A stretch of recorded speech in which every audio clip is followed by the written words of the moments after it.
de sentir un décalage avec les autres. Et je pense que ça, c'est quelque chose qu'on retrouve beaucoup par rapport à la sensibilité. Cette sensibilité émotionnelle, elle est extrêmement intense, c'est-à-dire que les émotions sont fortes, qu'on va vite se sentir blessé, touché,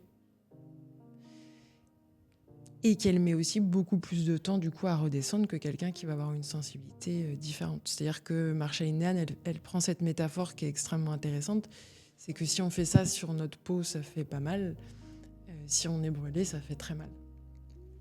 C'est un petit peu la même chose, c'est-à-dire que les émotions, elles vont être très intensément ressenties, et ça, c'est vraiment le côté biologique.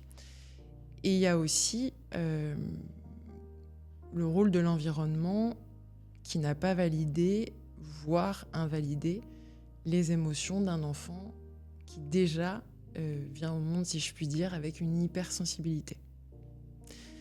C'est-à-dire que si tu as une sensibilité très forte et que je te dis mais arrête là de pleurer, il n'y a aucune raison de pleurer, est-ce que ta sœur ou ton frère est en train de pleurer ?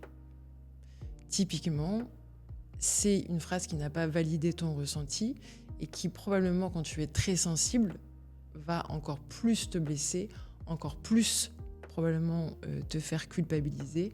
Et c'est vraiment cette transaction entre la biologie et l'environnement qui n'a pas validé les émotions qui va venir créer une dysrégulation émotionnelle et du coup qui vont être vraiment des facteurs qui favorisent l'émergence du trouble. Dans les facteurs aussi liés à l'environnement, il n'y a pas que l'environnement non plus familial, il y a aussi l'environnement scolaire, comme tu me l'as dit. On retrouve aussi beaucoup effectivement le harcèlement scolaire. C'est-à-dire que moi, dans le cadre de mes consultations, j'ai énormément de personnes que je suis qui ont subi du harcèlement scolaire. Pareil, quand il y a une hypersensibilité très forte, on peut imaginer aussi que d'être harcelé, se sentir humilié, ça a des conséquences extrêmement importantes sur le développement de la personne. Et j'insiste d'ailleurs beaucoup sur cette émotion qui est le sentiment de honte et qu'on retrouve beaucoup dans le trouble de la personnalité borderline.